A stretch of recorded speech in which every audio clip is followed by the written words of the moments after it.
안녕하세요. 홈팀 리백과의 태우입니다. 이 비디오 숑. 자, 오늘은 싱글 몰트 위스키 글렌피딕 15를 맛보고 칵테일 한 가지를 만들어 보도록 하겠습니다.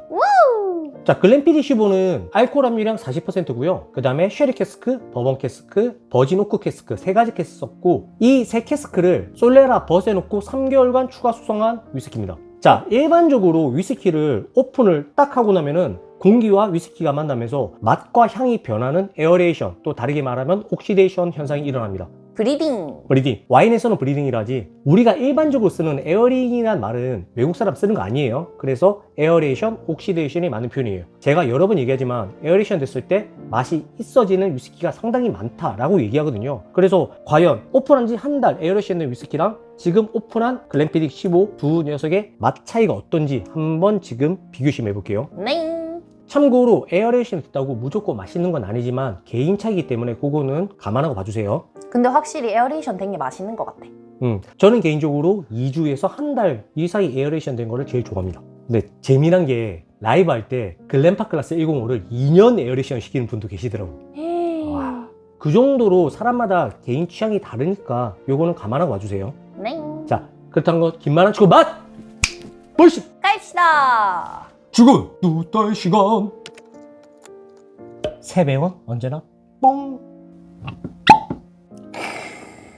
기분 좋고.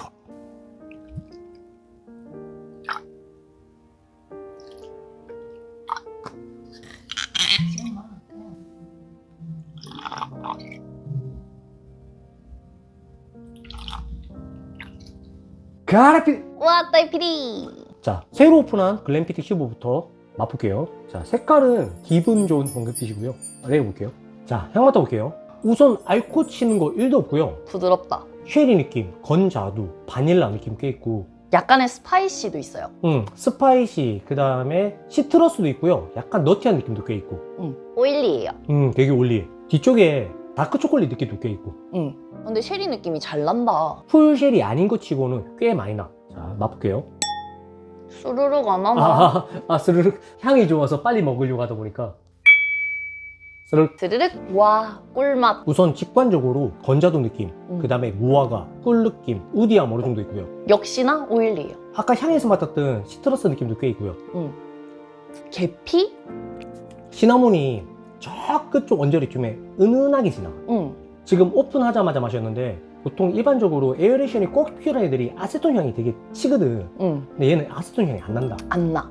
전혀 안 나. 엄청 부드러워. 이러니까 다들 글렌피딕 하지. 유일한 단점이 그거야. 장점이자 단점이 너무 부들부들해. 만약에 이렇게 부드럽고 피니쉬가 짧아버리면 완전 단점이거든요. 맞아. 근데 피니쉬가 상당히 길어요. 그렇기 때문에 저는 단점보다는 장점에 한 표를 준다. 그리고 내가 싱글 몰트를 입문하려고 하는데 10만원 돈에서 12만원 돈 쓰겠다 하시면 글렌피딕 15는 진짜 탁월한 선택. 인정. 에어레이션 대략 한 달 정도 된 글렌피딕 15입니다. 글렌피딕 왔다 이 비디. 뭐 시간 지났다고 색이 바뀌는 건 없고요. 색도 딱 기본적으로 황금빛. 레그 볼게요. 레그 차이도 거의 똑같아요. 지금 오픈한 위스키랑 차이가 얼마나 나는지 한번 향 맡아볼게요.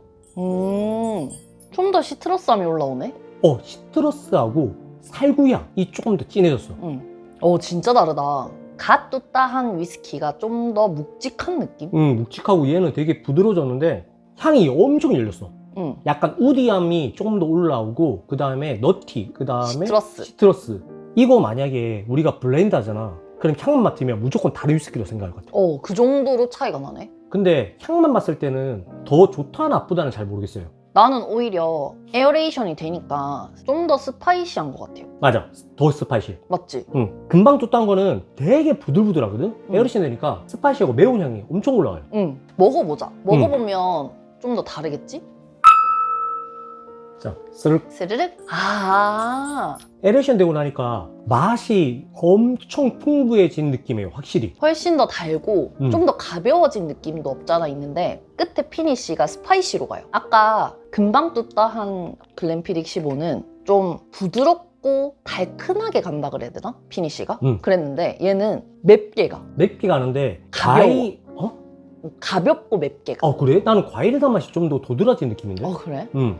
첫 맛은 좀 더 달거든요. 근데 끝맛은 좀 더 매워요. 근데 오히려 너무 부드럽고 달달하고 고소하게 넘어가는 뚜따보다는 에어레이션 된 애가 난 좀 더 좋네. 아, 나도 무조건. 오일리한 것도 적어졌어. 에어레이션 되니까. 맛 차이가 극명하다. 오일리한 것도 없어졌고 너티함도 없어졌어. 좀 더 과일의 단맛이 많이 올라왔고 화사한 느낌. 화사해졌고 시트러스한 느낌도 많이 올라왔고. 아 좋다. 양손에 이렇게 위스키 잡고 먹으니까 너무 좋다. 그래서 여러분 에어레이션 언제까지 하는 게 딱 좋다 이건 아니에요. 그렇기 때문에 내가 위스키를 비우고 시간대마다 한번 드셔보시면서 그걸 측정해봐요. 모든 위스키가 다 똑같진 않거든요. 그래서 글렌피딕은 내 입맛에는 2주 후가 제일 맞다, 아니면 3주가 맞다, 한 달 후가 맞다, 이렇게 판단하는 것도 되게 재미난 경험이겠죠. 그리고 질문 있어요. 네. 만약에 내가 뚜따를 했는데 여기서 그만 에어레이션을 시키고 싶어. 그러면 어떻게 해야 돼? 그래서 파라필름 감는 분들 되게 많으시거든요. 근데 파라필름 감는 거는 제 개인적인 생각에는 아무 의미가 없습니다. 이미 오픈하고 나면은 공기가 들어가서 에어레이션이 계속 일어나기 때문에 파라필름은 그냥 제 생각에는 마음의 안정? 저희도 파라필름 쓰거든요. 그럼 너 파라필름 왜 쓰니? 파라필름 쓰는 이유는 딱 하나입니다. 이동할 때. 나 오늘 캠핑장 가서 이거 마셔야 되는데 오픈되어 있는 거 마신다 하면 파라필름 감아서 가는 거를 적극 추천드립니다. 또 질문. 나 이 질문이 많네? 나는 이걸 뚜따 했는데 이미 글렌피딕 15가 2주 후에 에어레이션이 되면 아주 맛있는 걸 알고 있어. 그러면 저 공병을 하나 사서 반반 나눠 남으면 일주일 만에 2주의 맛이 나나요? 아니, 나는 그거는 아니라고 봐. 이건 개인적인 제 생각이에요. 이미 오픈하고 나면 에어레이션 되기 시작하기 때문에 어느 정도 공기가 들어가냐 안 들어가냐는 큰 차이는 없지 싶어.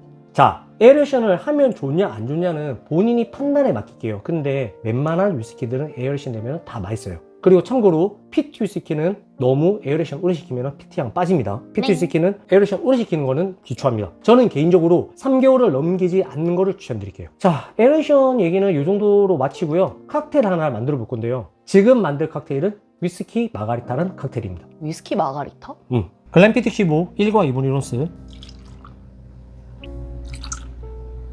그랑마니엘 4분의 3온스, 라임 반개 스큐죠.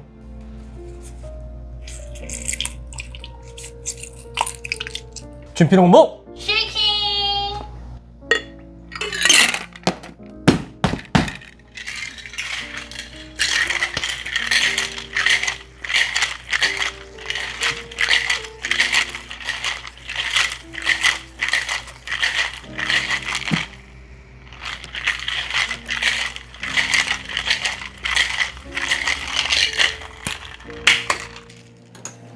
이쁜 칵테일 글라스에 따라주시고요.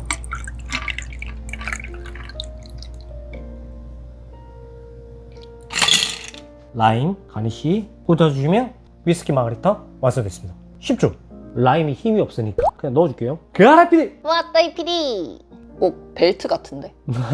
스르르! 놀랍도록 아무 향이 안 나요. 아, 진짜? 그냥 향만 맡았을 때는 살짝 라임의 그 시트러스한 향 말고는 아무 냄새가 안 나는데. 아니야, 맛있을 거야. 그래. 위스키로도 이런 맛을 내지. 이 PD 눈 커졌어요. 그렇다는 거 뭐? 맛있다. 글렌피딕 맛이 하나도 안 죽었고 응. 오히려 그랑마니에르가 숨었어. 아, 그래? 응. 그랑마니에르에 나는 그 복합적인 맛이 글렌피딕에 묻어서 가. 오. 그래서 끝맛은 되게 상큼하게 탁 마무리해주니까 되게 술 잘 못 마시는 사람도 이거 먹으면 이거 독한 건가? 아닌 것 같은데? 이러면서 홀딱홀딱 마실 것 같아. 도수가 꽤 센데? 독한 술이라는 느낌이 안 나. 자, 되게 맛있어. 저도 맛봅시다. 여러분, 매번 새로운 위스키 베이스 칵테일 찾는다고 저 머리 터질 것 같아요. 제가 고생한다고 생각하면 좋아요 좀 눌러줘요. 나도 좋지. 스르르. 맛있다. 조금 더 달아도 좋을 것 같은데? 아니야, 딱 아니야? 뭔가 더 달면 좀 싸구려틱해질 것 같아. 근데 향하고 맛이 이 PD 말처럼 되게 고급져요. 위스키 맛도 적당히 나고 그랑마니엘하고 라임이 되게 조화롭게 잘 이루어졌다. 진짜 잘 들어가요. 맞지? 조금만 더 먹고. 내가 얼마나 자제했는지 알겠지? 이 PD 마저 마시고. 감사합니다. 굳이 꼭 글렌피딕 15가 아니더라도 내가 위스키가 있으면 이거 한번 만들어 보세요. 단 라임즙이랑 그랑마니엘은 절대 빠지면 안 돼요. 이 칵테일의 맛을 보니까 굳이 보드카 베이스, 데킬라 베이스, 진 베이스에 국한 안 되고 다 한번 바리에이션 해봐도 될 것 같아. 괜찮아. 내가 봐도. 다 먹었당. 자, 이 PD 하고 싶은 얘기. 근데 글램피딕 찍는다고 했는데 글램피딕 23 그랑크루는 언제 찍나요? 지금 저희 글램피딕 찍을 라인업들이 워낙 많아서 그랑프루는 조금만 기다렸어요. 무조건 찍을 거예요. 나 오늘 그랑크루 찍는 줄 알고 기대했는데. 저희는 철저하게 분업하거든요. 그래서 이 PD가 제가 오늘 뭐 찍는지 몰라요. 올 영상 어떠셨나요? 글램피딕 15를 사야겠다는 생각 들죠? 코스트코에 팔아요. 아, 그리고 위스키 에어레이션 시간대마다 얼마나 차이 나는지 궁금하기도 하죠? 네. 그렇다면 좋아요, 구독, 알림 설정 부탁드리겠습니다. 다음 영상에도 더 재밌고 즐겁고 유쾌한 영상 찾아뵐게요. Please. 와우!